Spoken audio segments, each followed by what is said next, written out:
you've ever been blamed for something you didn't do by the people who actually did it, hit that like button and subscribe right now. You're not going to want to miss what happened next. My name is Victoria Chin, and my family sued me for $2.8 million they claimed I stole from our family business. The irony? There was no family business. Not a legitimate one anyway. Let me back up. I'm the youngest of 4 children in the Chin family. My older siblings, brother David, sister Michelle, and sister Karen, were the golden trio. They all went into finance, all married well, all lived in the same exclusive suburb outside Seattle. They played golf together, vacationed together, invested together. I was the odd one out. I became a non-profit financial analyst, working for organizations that provided microloans to underserved communities. I made $73,000 a year. Comfortable but nothing spectacular. I lived in a modest condo in the city, drove a 7-year-old Subaru, and spent my weekends volunteering at financial literacy workshops. My family found this embarrassing. Victoria works with poor people, my mother would explain at family gatherings, her voice dripping with barely concealed disappointment. She could have worked at Goldman Sachs, but she chose charity. The truth was more complicated. I'd actually received offers from 3 major investment banks after getting my MBA from Wharton. But I'd also seen what the 2008 financial crisis did to regular people, and I'd decided to use my skills differently. My family never understood that choice. To them, money was the only measure of success, and by their standards I was a failure. What they didn't know was that I'd been building something extraordinary for the past 8 years. Something that would eventually expose everything they'd been hiding. It started innocently enough. 5 years ago, my uncle Richard, my father's brother, called me in a panic. He was dying of pancreatic cancer and wanted to talk about his estate. "Victoria," he said, his voice weak, "I need your help. But you can't tell your father or siblings. Promise me." I promised. Uncle Richard had been the family's quiet millionaire. While my father and siblings flaunted their wealth, Uncle Richard had lived modestly and invested brilliantly. He owned a portfolio of dividend-paying stocks worth approximately $8.7 million. "Your father has been pressuring me to invest in their ventures," Uncle Richard explained during our meeting at his attorney's office. "But something's not right, Victoria. The numbers don't make sense. The returns they claim are mathematically impossible. I think they're running some kind of scheme." He slid a folder across the table. Inside were investment prospectuses, financial statements, and tax documents from something called Chin Family Capital Partners. I'd never heard of it. "They told me it's a private family investment fund," Uncle Richard said. 23% annual returns, guaranteed. "They want me to invest my entire portfolio. But Victoria, no legitimate investment generates guaranteed returns like that. It's either fraud or money laundering, and I think it's both." I spent 3 weeks analyzing the documents Uncle Richard had given me. What I found made my blood run cold. Chin Family Capital Partners was supposedly a real estate investment fund run by my brother David, with my sisters Michelle and Karen as partners. According to their materials, they'd been generating consistent 23% returns for 7 years by identifying undervalued properties and maximizing rental income. But the numbers told a different story. The properties they claimed to own didn't exist at several of the addresses listed. The rental income they reported was 3 times higher than market rates for comparable properties. The management fees they charged were extraordinary, 42% of all invested capital annually. Most damning, the money coming in from new investors exactly matched the returns being paid to existing investors, minus those management fees. It was a textbook Ponzi scheme, layered with what appeared to be money laundering through fake property transactions. Uncle Richard had been right to be suspicious. "What do you want me to do?" I asked him. "I want you to have everything," he said simply. "Every stock, every bond, every asset. It's all going to you, Victoria. Because you're the only one in this family with integrity." "Uncle Richard, that's almost $9 million. I know exactly what it is. And I know exactly what they'll do if they get their hands on it. They'll pour it into their scheme, lose it all, and blame you somehow." His eyes were fierce despite his illness. "Promise me you'll take it. Promise me you'll use it to do good. And promise me you'll stop them before they hurt anyone else." I promised. Uncle Richard died 3 weeks later. His will was ironclad, everything to me, with a specific clause stating that the bequest was made in recognition of Victoria's integrity and with full knowledge that other family members are specifically excluded due to concerns about financial impropriety. The will was read privately per Uncle Richard's instructions. My family didn't even know about the inheritance for 6 months. During those 6 months, I worked with Uncle Richard's attorney, Harold Stevenson, and a forensic accountant named Dr. Patricia Wong to analyze Chin Family Capital Partners in depth. What we discovered was worse than I'd imagined. While my family thought I was struggling along on my nonprofit salary, I was actually building something extraordinary. The $8.7 million from Uncle Richard had been invested carefully and ethically. Working with a wealth management firm that specialized in impact investing, I'd grown it to $11.3 million in 5 years. The portfolio generated approximately $385,000 in annual income, which I used to fund microfinance initiatives and financial literacy programs. But more importantly, I'd used those resources to investigate my family's operation. Dr. Patricia Wong's forensic analysis revealed the full scope of Chin Family Capital Partners. Total invested by victims: $47.3 million over 7 years. The victims included 17 elderly investors who'd been told their retirement funds would be protected and grown, 8 churches and nonprofits that had invested endowment funds, 23 individual investors, mostly family friends and business associates, 2 small pension funds. Actual assets under management: $8.2 million. Where had the rest gone? $23.1 million paid to early investors as fake returns, classic Ponzi structure. $12.7 million in management fees, paid to David, Michelle, and Karen. $3.3 million in luxury purchases: David's vacation home in Maui, Michelle's boat, Karen's art collection, my parents' European river cruise tours. The money laundering component: David had created 17 shell companies with legitimate-sounding names like Pacific Northwest Property Holdings LLC and Cascade Real Estate Development Corporation. Money would flow from Chin Family Capital Partners to these shells for property acquisitions that never happened. The shells would then transfer money back to my siblings as consulting fees or property management income.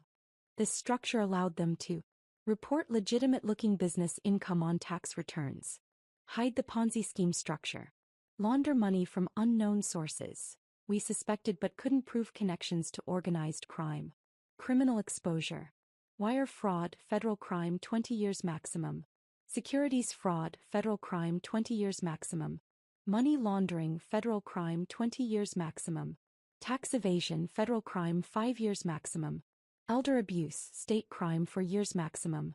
Dr. Wong estimated my siblings faced 40 to 60 years in federal prison if convicted on all counts. I'd spent 3 years gathering evidence, not planning to destroy my family, but preparing to protect the victims when the scheme inevitably collapsed. Then my family found out about Uncle Richard's inheritance. Drop a comment and let me know where you're watching from tonight. I'd managed to keep Uncle Richard's bequest quiet for almost 6 months. But in a family as nosy as mine, secrets don't last forever. My cousin Jennifer, Aunt Sarah's daughter, worked at a bank and noticed my name on some trust documents. She called my mother immediately. The family meeting was called for a Saturday in March. I was requested to attend at my parents' house. When I arrived, all of them were there.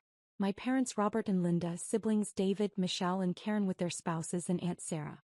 They were sitting in the formal living room like a corporate board meeting. My father didn't waste time on pleasantries. "We know about Uncle Richard's will," he said coldly. $8.7 million all to you. We want to discuss the distribution." "There's nothing to discuss," I said calmly. "Uncle Richard left his estate to me. His decision was clear and legally binding." "He was dying of cancer," my mother protested. "He wasn't in his right mind. You must have manipulated him." "He was evaluated by 2 separate physicians and deemed fully competent," I interrupted. "Harold Stevenson made sure every legal requirement was met. The will is uncontestable." David leaned forward, his investment banker smile firmly in place. "Victoria, be reasonable. We're family. Uncle Richard would have wanted his wealth to benefit everyone, not just you. The fair thing would be to divide it equally among all the siblings. If Uncle Richard wanted that, he would have written that into his will," I said. He specifically chose not to. Michelle's voice turned sharp. And why do you think that was? What lies did you tell him about us? I didn't tell him anything. He drew his own conclusions based on your behavior. Karen slammed her hand on the coffee table. This is ridiculous. You work for a nonprofit making $70,000 a year. You have no idea how to manage that kind of wealth. You'll lose it all within 2 years. The smart thing would be to invest it with Chin Family Capital Partners. We'd guarantee you 23% annual returns. No, I said simply. The room fell silent. No. David's smile faded. Victoria, we're offering to help you. I don't want your help. And I'm not investing a single dollar with Chin Family Capital Partners. My father's face turned red. That's disrespectful and stupid. Your brother has built something remarkable. His fund has outperformed the market for 7 consecutive years. Has it? I asked quietly. Or have you been paying old investors with new investors' money? The temperature in the room dropped 20 degrees. What did you just say? David's voice was dangerous. I said your returns are mathematically impossible. I said your property holdings don't match county records. I said your fee structure is designed to extract maximum capital from investors. I said it looks like a Ponzi scheme. Michelle stood up. You ungrateful bitch. I'm done here, I said standing. Uncle Richard left his money to me and I'm keeping it. If you want to contest the will, hire a lawyer. But you won't win. I walked out while they were still shouting at me. That was when they made their fatal mistake. Instead of letting it go, they decided to destroy me. 2 months later, I was served with legal papers. David Chin, Michelle Chin Morrison, Karen Chin White, Robert Chin, and Linda Chin versus Victoria Chin. The lawsuit claimed I had fraudulently manipulated Uncle Richard into changing his will. Stolen $2.8 million from family business accounts over the past 5 years. Engaged in identity theft by opening accounts in David's name. Committed tax fraud by hiding income.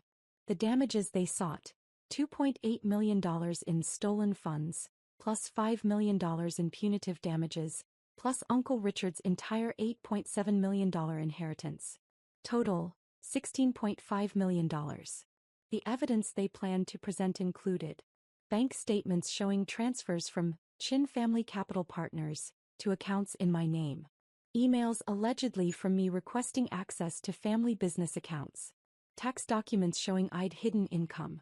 Testimony from family members about my suspicious behavior. Forensic accounting showing systematic theft. It was brilliant, really. They'd fabricated evidence that I had stolen from their Ponzi scheme, which would both discredit me and provide cover for their operation. There was just one problem. I'd been preparing for exactly this scenario for 3 years. The moment I received the lawsuit, I called 3 people. First, Harold Stevenson, Uncle Richard's attorney, who'd anticipated this lawsuit and had been helping me prepare. Second, Dr. Patricia Wong, whose forensic accounting report was now 327 pages of documented fraud. Third, Special Agent Michael Torres of the FBI's Financial Crimes Unit, who'd been building a case against Chin Family Capital Partners for 18 months. Yes, I'd been working with the FBI. After Dr. Wong's initial analysis revealed the scope of the fraud, I'd contacted the FBI's Seattle field office. Agent Torres had been investigating investment fraud and was very interested in a Ponzi scheme involving $47.3 million. For 18 months, I'd been providing the FBI with evidence.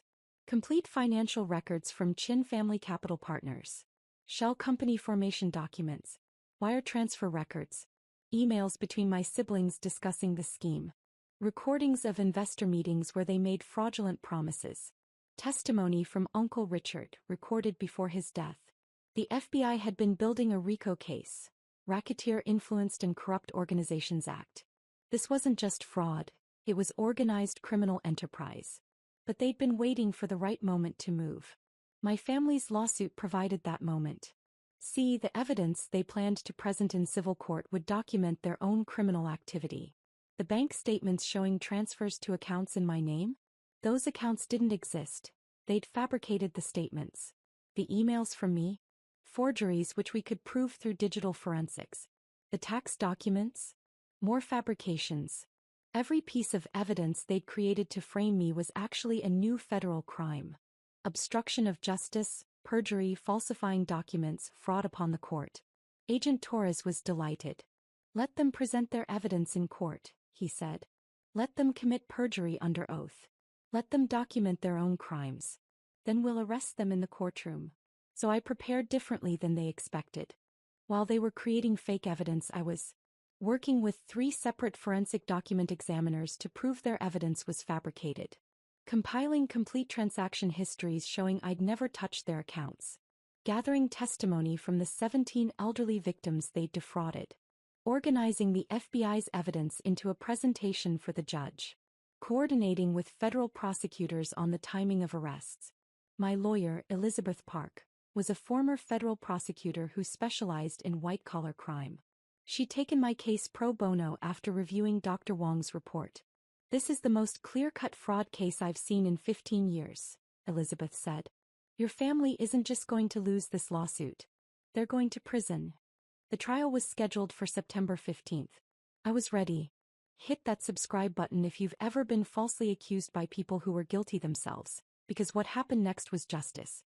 The courtroom was packed. My family had made sure of that. They'd invited extended family, business associates, and friends to witness my public humiliation.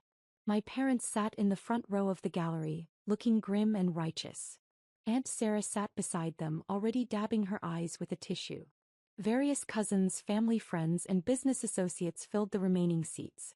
I sat at the defendant's table with Elizabeth Park. We had 3 large file boxes with us, meticulously organized and labeled. At the plaintiff's table, my siblings sat with their attorney, Richard Manning, a corporate lawyer who clearly had no idea what he'd walked into. Judge Sandra Williams entered and we all rose. She was a no-nonsense former prosecutor known for her sharp mind and low tolerance for courtroom theatrics. Be seated, Judge Williams said. Mr. Manning, you may call your first witness. Your Honor, the plaintiffs call David Chin. My brother took the stand looking confident in his custom Tom Ford suit. He was sworn in and settled into the witness chair like he owned it. Manning walked him through the basics, his credentials, MBA from Stanford, 15 years in finance, his role as founder of Chin Family Capital Partners, his reputation for ethical high-return investing. Then they got to the meat of it. Mr. Chin, can you explain your relationship with the defendant, Victoria Chin? She's my younger sister, David said, his voice heavy with disappointment. I've always tried to help her despite her career choices. When she struggled financially, I gave her access to some of our family business accounts so she could learn about real investing. This was a lie. I'd never had access to any of their accounts. And what happened with that access? Manning asked. Over a period of 5 years, Victoria systematically stole $2.8 million from Chin Family Capital Partners. She created fake invoices, falsified transactions, and transferred money to accounts she'd opened in my name to hide the theft. Gasps from the gallery. My mother shook her head sadly. Aunt Sarah clutched her pearls. Do you have evidence of this theft? Manning asked. I do. David pulled out a thick folder. Bank statements showing the transfers. Emails from Victoria requesting access. Transaction records. All of it documented. Manning entered the documents as exhibits and handed copies to the judge. Elizabeth didn't object. She just sat calmly beside me making notes. Mr. Chin, Manning continued, why didn't you report this theft to the police? Because she's family, David said, his voice breaking slightly. I kept hoping she'd return the money. I kept giving her chances to make it right. But she refused. She even manipulated our dying uncle into leaving his entire estate to her, cutting out everyone else. That's when I knew we had to take legal action. More gasps. Someone in the gallery actually said, how terrible. No further questions, Manning said. Elizabeth stood slowly. She adjusted her glasses and smiled pleasantly at David. Mr. Chin, you testified that Chin Family Capital Partners generates 23% annual returns. Is that correct? Yes, David said confidently. And you've maintained this return rate for 7 consecutive years? Yes. How many assets under management does the fund currently have? David hesitated for just a second. Approximately 47 million. And the fund's investment strategy is primarily real estate focused? That's correct. We identify undervalued properties, acquire them, and maximize rental income. Elizabeth nodded. Can you provide the court with a list of properties currently owned by Chin Family Capital Partners? Another hesitation. That information is proprietary. Your Honor, Elizabeth said, I'm simply asking for a list of properties. Surely ownership records are public information. Judge Williams looked at David. Mr. Chin, provide the list. David's lawyer leaned over and whispered something. David nodded. We own 17 properties across Washington, Oregon, and California. Could you name them? I don't have the addresses memorized. Surely you remember at least one property from a $47 million portfolio? The courtroom was silent. David's confident smile was starting to crack. The Pacific Northwest Property Holdings building in Tacoma, he finally said. Elizabeth pulled out a document. According to the Pierce County Assessor's Office, there is no property owned by Pacific Northwest Property Holdings in Tacoma. In fact, Pacific Northwest Property Holdings LLC was dissolved in 2021 for failure to file required reports. She slid the document to the judge. Let me ask you differently, Mr. Chin. Does Chin Family Capital Partners actually own any real property? We own properties through subsidiary companies. How many of those subsidiary companies exist? 17. And how many actual properties do those 17 companies own? David's face was turning red. I'd need to check the records. I'll help you, Elizabeth said. She pulled out another thick folder. We've contacted every county assessor's office in Washington, Oregon, and California. We've searched every property database. We've checked every LLC registration. Your 17 subsidiary companies own exactly 0 properties. She handed the report to the judge and to Manning, who was now looking very concerned.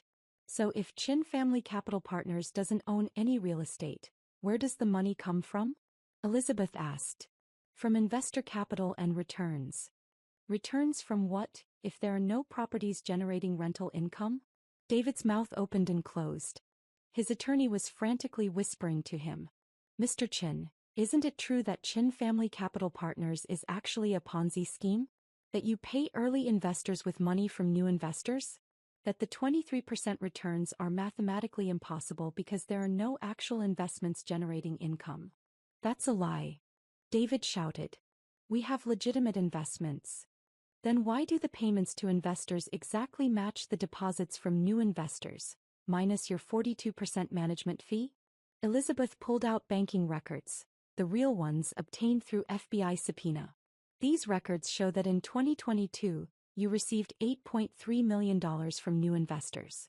You paid out $4.8 million to existing investors as returns. The remaining $3.5 million went to management fees paid to you, Michelle Chin Morrison and Karen Chin White. There were no property acquisitions. No legitimate investments. Just money moving in circles while you extracted fees. The courtroom erupted. Judge Williams banged her gavel. David was gripping the witness stand, his knuckles white. Those are confidential records, you can't. They were obtained through federal subpoena, Elizabeth said calmly. Because the FBI has been investigating Chin Family Capital Partners for 18 months. At that moment the courtroom doors opened. Special Agent Michael Torres entered, flanked by 6 other FBI agents and 2 SEC investigators. Aunt Sarah made a choking sound and collapsed in her seat. Your Honor, Agent Torres said, showing his badge, I apologize for the interruption. We have federal warrants for the arrest of David Chin, Michelle Chin Morrison, Karen Chin White, Robert Chin, and Linda Chin. Chaos erupted. My mother screamed. Michelle tried to run and was blocked by an agent. Karen was crying. My father stood up, shouting about his rights. Judge Williams banged her gavel repeatedly. Order. Order in this court. The agents moved efficiently. David was pulled from the witness stand and handcuffed. Michelle and Karen were cuffed at the plaintiff's table. My parents were cuffed in the gallery. David Chin, you are under arrest for wire fraud, securities fraud, money laundering, and racketeering, Agent Torres said, reading from a card. Michelle Chin Morrison, Karen Chin White, Robert Chin, Linda Chin. You are under arrest for conspiracy to commit wire fraud, securities fraud, money laundering, and racketeering. You have the right to remain silent. As the agents led my family out of the courtroom in handcuffs, I sat quietly at the defense table. Several family members in the gallery were screaming at me, calling me a traitor, a liar, a monster. Judge Williams banged her gavel one final time. Everyone will be seated and silent, or I will hold you in contempt. The room quieted. My family was gone, led away by federal agents. Your Honor, Elizabeth said, in light of these arrests, I move to dismiss the plaintiff's case. Motion granted, Judge Williams said immediately. She looked at the remaining members of the gallery, the extended family and friends who'd come to watch my humiliation. This court is adjourned. As people filed out, many of them glaring at me, Elizabeth began packing our files. You okay? She asked quietly. I nodded. I was shaking slightly, but I was okay. My phone buzzed. It was a text from Dr. Wong. 17 victims have been contacted. Restitution process beginning. You did the right thing. I had done the right thing. It just didn't feel good. The arrests made national news within hours. Seattle family arrested in $47 million Ponzi scheme, read the headline in the Seattle Times. The article detailed how Chin Family Capital Partners had defrauded elderly investors, churches and pension funds over 7 years. Within 24 hours, all 5 family members were denied bail. Federal prosecutors argued they were flight risks with access to hidden assets. They remained in federal custody. The SEC froze all accounts associated with Chin Family Capital Partners and the 17 shell companies. This included my siblings' personal accounts, my parents' accounts, and any jointly held assets. News outlets descended on the story. It had everything: wealthy family, massive fraud, courtroom arrests. My siblings' photos were on every local news broadcast. The $8.2 million in actual assets was frozen for victim restitution. It wasn't nearly enough to cover the $47.3 million invested, but it was a start. Within 48 hours, Michelle's husband filed for divorce, citing fraud and deception. Karen's husband did the same. Both men claimed they'd had no knowledge of the scheme and were protecting their own assets. David's vacation home in Maui was seized by the FBI. Michelle's boat was seized. Karen's art collection was seized. Everything was being sold for victim restitution. My parents' home, a 5,000 square foot estate in Medina worth $3.2 million, was seized. They'd purchased it partially with fraud proceeds. 17 victims filed a class action lawsuit seeking full restitution plus damages. Several elderly victims gave tearful interviews about losing their life savings. Within 1 week, the U.S. Attorney's Office announced a 47-count indictment against all 5 defendants. Charges included wire fraud, multiple counts, securities fraud, multiple counts, money laundering, multiple counts, conspiracy, elder abuse, and racketeering. If convicted on all counts, each defendant faced 60 to 80 years in federal prison. David's wife filed for divorce. In her filing, she claimed she'd discovered he'd been having an affair with a client, gambling heavily, and hiding debts exceeding $800,000. The Washington State Bar Association opened an ethics investigation into my siblings' attorney, Richard Manning, for his role in presenting fabricated evidence. Within 30 days, plea negotiations began.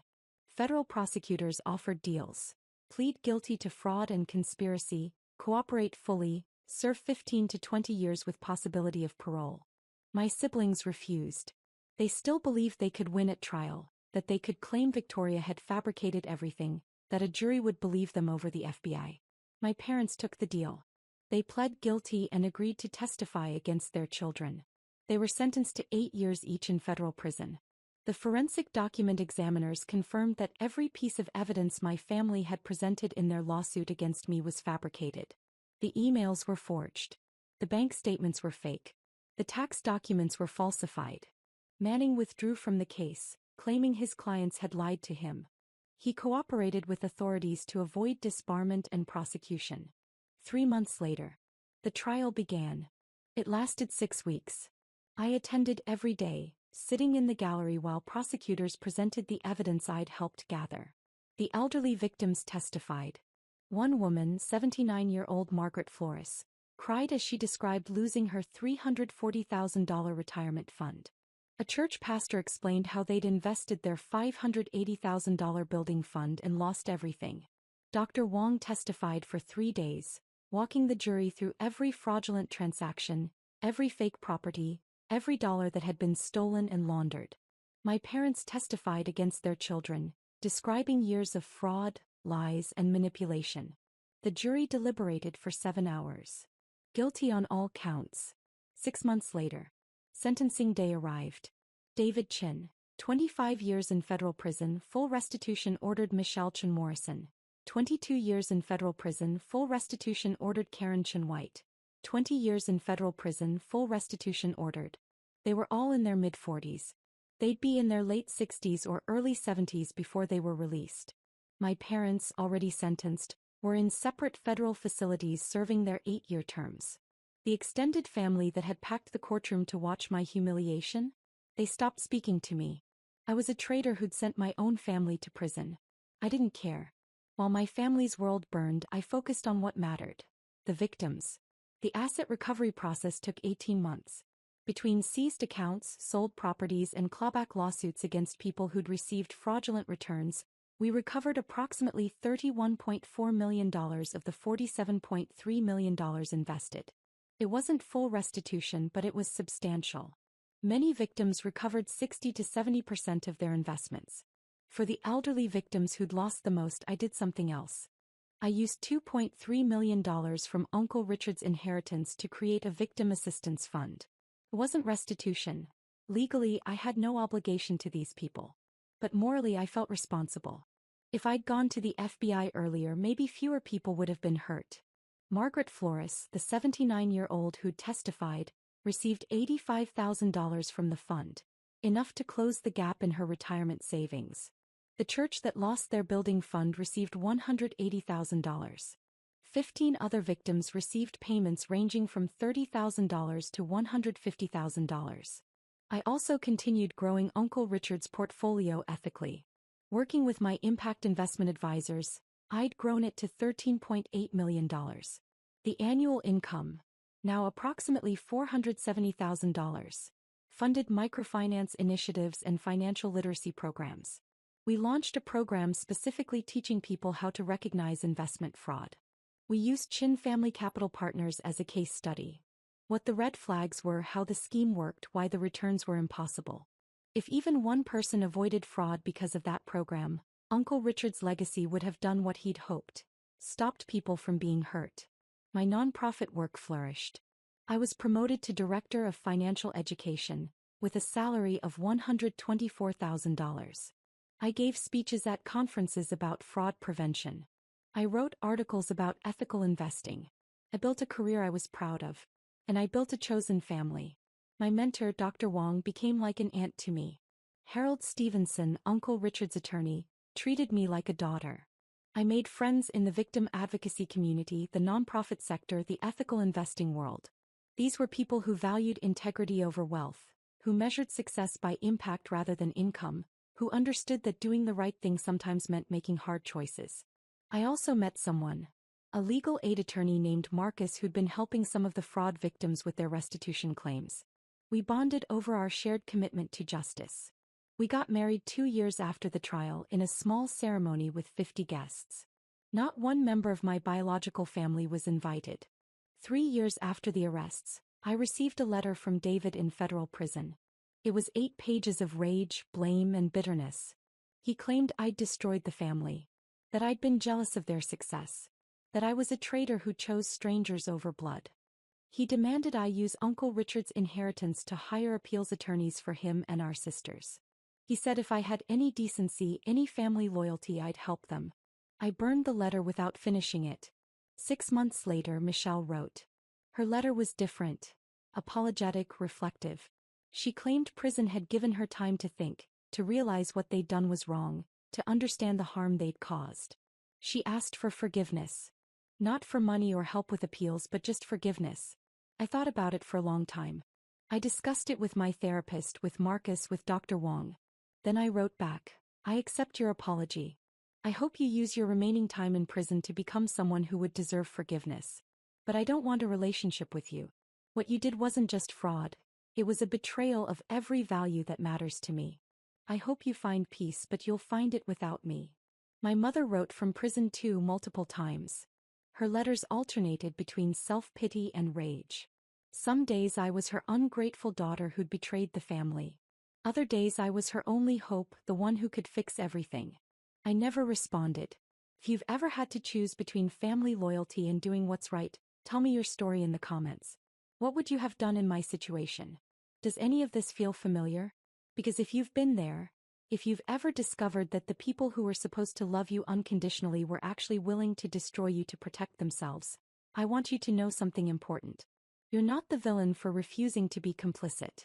You're not a traitor for choosing integrity over loyalty. You're not responsible for the consequences they face for their own choices. My family made their decisions. They chose fraud over honesty. They chose greed over ethics. They chose to frame me rather than face accountability. I chose differently. I chose the victims over the perpetrators. I chose justice over family loyalty. I chose to build a life based on integrity rather than blood ties. Uncle Richard was right about everything. He knew who his family really was, and he trusted me to do what needed to be done. I wake up every morning in a home I share with someone who loves me for who I am, knowing my work helps people avoid the fraud that destroyed so many lives. I manage investments that honor my uncle's legacy. I run programs that teach people to protect themselves. My siblings wake up in federal prison cells, serving decades for crimes they still won't fully acknowledge. My parents wake up in prison too, having chosen to testify against their children to save a few years of their sentences. The extended family that condemned me? Several are now being investigated for accepting fraudulent returns. They knew the numbers were impossible. They chose not to ask questions. That's not revenge. That's just consequences. And consequences, as Uncle Richard would say, are the truest test of character. His test revealed who my family really was. Revealed who I was too. And I'm grateful for that clarity, even though it cost me everything I thought was family. Because what I built instead, a life of purpose, a chosen family of people who share my values, a legacy of helping rather than harming, that's worth more than any amount of money or any connection by blood. Uncle Richard's final gift wasn't the $8.7 million. It was the opportunity to see the truth and the courage to act on it. And that's a legacy I'll spend the rest of my life honoring.